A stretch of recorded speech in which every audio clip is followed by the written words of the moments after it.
Bonjour, j'espère que vous allez bien. Cette nouvelle vidéo va consister à vous parler du match du Real contre le Villarreal.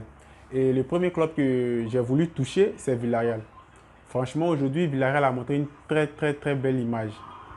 Un très beau football. Une pression sur le Real. Le Real ne s'est pas en sorti en tant que tel. Pour moi, je dirais que c'est Villarreal qui a raté ses 3 points. Parce que c'était un Real vraiment affaibli. Donc, Villarreal avait cette opportunité, cette occasion de pouvoir plier le score. Vu la rentrée de Chiquenze et puis Estopigna, qui ont fait vraiment une très bonne rentrée, qui ont créé beaucoup de problèmes au Real, je me suis demandé pourquoi l'entraîneur de Villarreal, Unai Emery, n'a pas procédé à cette tactique-là. Quand je dis tactique, pourquoi il n'a pas fait rentrer Chiquenze et Estopigna en première mi-temps. Et aussi peut-être Kubo, pourquoi pas. Normalement, il est encore jeune, il est fort, mais pourquoi pas. Bon, ça à l'appréciation de l'entraîneur. Et au niveau du jeu de Villarreal, c'était vraiment correct. Pas de panique, la balle circulait normalement de l'attaque jusqu'à à la défense. Mais leur seul problème, c'est qu'ils ont manqué de finition. Je peux dire que peut-être qu'ils n'ont pas eu la chance, sinon ils ont manqué de finition. Sinon, le FC Villarreal devait vraiment plier le match. Il devait vraiment tuer le Real.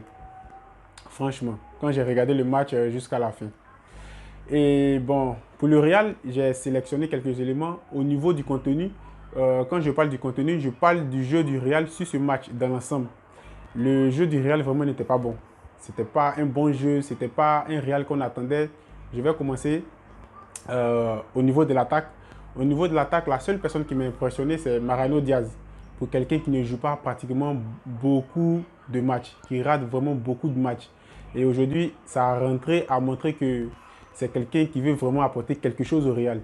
C'est quelqu'un que Zidane doit mettre un peu en confiance. On ne doit pas toujours compter sur Benzema. Parce que ça peut arriver. Et c'est arrivé. Parce que vous voyez maintenant que Benzema est blessé. Et quand Benzema se blesse, lorsqu'on ne met pas l'attaquant qui se trouve sur le banc en confiance et lorsqu'il commence le match, ça peut être vraiment très difficile. Mais Dieu merci, Mariano Diaz, je lui tire mon chapeau, il a fait un match exceptionnel et vraiment je l'encourage et je prie pour que le Real puisse encore le faire jouer beaucoup de matchs. Ça, c'était au niveau de l'attaque. Aussi, au niveau de Eden Hazard, je ne l'ai pas retrouvé dans le match. J'ai vraiment vu un Hazard qui a passé à côté de son match. C'est pas l'Hazard que nous avons connu à Chelsea. Il n'apporte plus. Il joue comme s'il avait peur de percuter. Comme s'il avait, il avait vraiment peur de percuter. Je pense cela vraiment. Parce que le match d'aujourd'hui, si moi je dois lui attribuer une note, je lui donnerais 6 ou 5 sur 10. Même 4. Parce qu'il était vraiment perdu dans ce match. Parce qu'il était vraiment beaucoup aussi attendu. L'absence de Benzema. Et c'est lui l'icône de l'attaque. Donc, tous les supporters portent leur regard sur lui. Mais malheureusement, il n'a pas donné quelque chose de satisfaisant. Et vous l'avez vu à la fin, l'entraîneur était obligé de le faire sortir. Donc, au niveau de l'attaque, la seule personne que j'ai retenue, c'est Mariano Diaz. Et au niveau du milieu, vraiment, j'ai pratiquement vu personne, peut-être un peu Modric. Mais aussi Modric, dans le contenu, il a perdu beaucoup de balles aujourd'hui.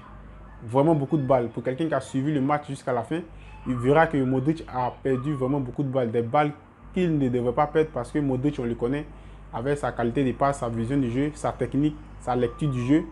C'est très difficile de voir Modric perdre ce genre de ballon.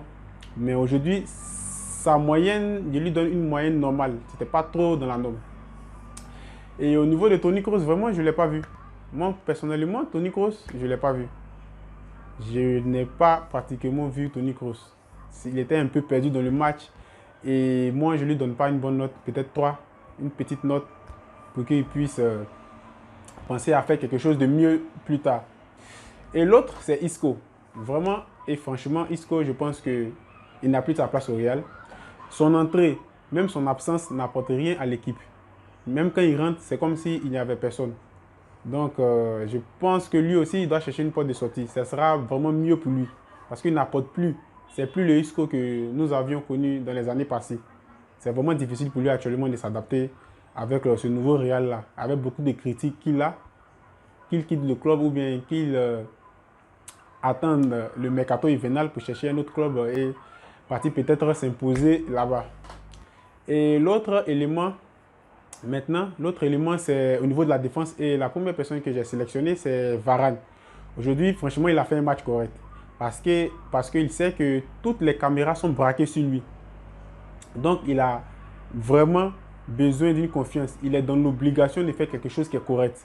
Parce qu'une seule erreur, et il sera fracassé par la presse espagnole, par la presse madrilène et par aussi les supporters. Mais aujourd'hui, le match de Varane était correct. Aussi, Nacho aussi, c'était un match pas correct, pas mauvais, mais dans la norme. Il a quand même défendu les couleurs du Real. Son match était vraiment normal. Et sur lui aussi, on ne peut pas trop apporter nos critiques. Carvajal aussi, qui a fait aussi un excellent match. Mendy aussi, il est dans la moyenne. Mais de manière générale, quand tu vois ce Real-là jouer, tu te dis, mais est-ce que le Real, ça sera vraiment capable qu'il puisse battre l'Inter à Inter? Parce que c'était comme si le Real ne jouait pas pour gagner dans l'ensemble. Le Real jouait seulement pour avoir un match nul et se contenter du 1 point. Et peut-être partir donner tout lorsqu'ils se déplaceront à l'Inter au niveau de la Ligue des Champions. Maintenant, l'autre élément que j'ai voulu aussi ajouter, c'est au niveau de Courtois. Actuellement, on ne peut pas trop rapprocher et on ne peut pas trop reprocher beaucoup de choses à Courtois parce qu'il fait vraiment un bon match. C'est la défense du Real qui est vraiment un problème actuellement. Il fait de son mieux, mais bon, c'est le football. Tout peut arriver de partout. Donc, si ma vidéo t'a plu, si tu es disponible pour les critiques au niveau du football, tu peux t'abonner, me laisser un commentaire. Pour ne pas aussi rater les autres vidéos, tu peux aussi activer la cloche de notification. À la prochaine pour une autre vidéo. Merci.